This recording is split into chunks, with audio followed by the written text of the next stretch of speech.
नमस्कार विद्यार्थी मित्रांनो, सोपे गणित या यूट्यूब चॅनलमध्ये पुन्हा एकदा तुमचे सहर्ष स्वागत. विद्यार्थी मित्रांनो, आपल्या प्रश्नसंचामधील प्रश्न सिरीज मधील हा तिसरा व्हिडिओ आहे. या व्हिडिओमध्ये विद्यार्थी मित्रांनो, परीक्षेच्या दृष्टीनं जे कृती प्रश्न तुम्हाला अत्यंत सोपे कृती प्रश्न हमखास मार्क देऊन जाणारे हे कृती प्रश्न आपण पाहणार आहोत. एका गुणाचे प्रतिप्रश्न, 2 गुणांचे प्रतिप्रश्न अशा प्रकारचे प्रश्न आपल्याला नेहमी परीक्षेला विचारतात. मग 2 चलातील रेषीय समीकरण या पाठामध्ये एका गुणासाठी कोणते संभाव्य प्रश्न येऊ शकतात हे आता आपण पाहणार आहोत. यामधील पहिला प्रश्न आहे सारणी पूर्ण करा. हा प्रश्न जर आपला कव्हर झाला तर विद्यार्थी मित्रांनो, आपण आलेख पद्धतीने समीकरण सोडवा हा पण प्रश्न 3 गुणांचा कव्हर करू शकतो. त्यामुळं हे अत्यंत महत्वाचा प्रश्न आहे. मग या प्रश्नामध्ये साधारणतः आपल्याला विचार करायचा आहे की दिलंय काय आणि काढायचं काय.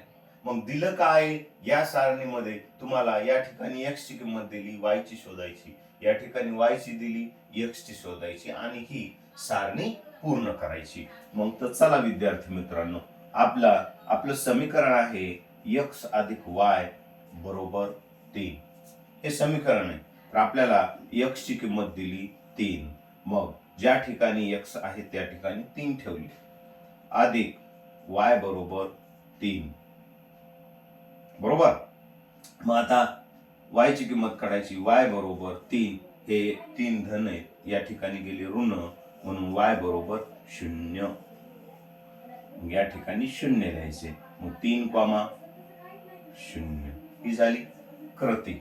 आता दुसरं मग समीकरण तेच कोणतं, x अधिक y बरोबर 3.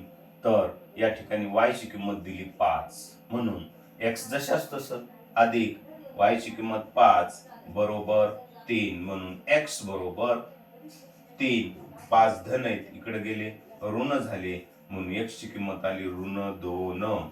विद्यार्थी मित्रांनो, एक गोष्ट लक्षात ठेवा, मोठी संख्या जर ऋण असेल तर येणारं उत्तर पण ऋण येतं.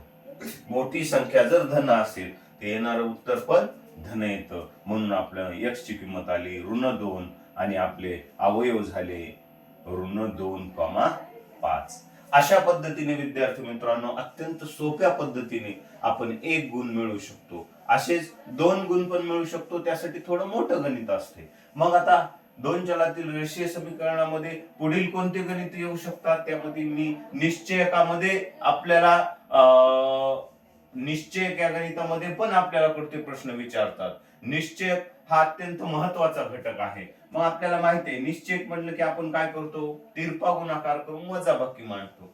आणि प्रतिप्रश्नाचं एक वैशिष्ट्य काय, जवळपास 50% उत्तर जाग्यावर दिलेलं असते, ते फक्त आपण सोडवायचं असते. मग 3 गुणिले 5 यायला पाहिजे, म्हणून इथं 5.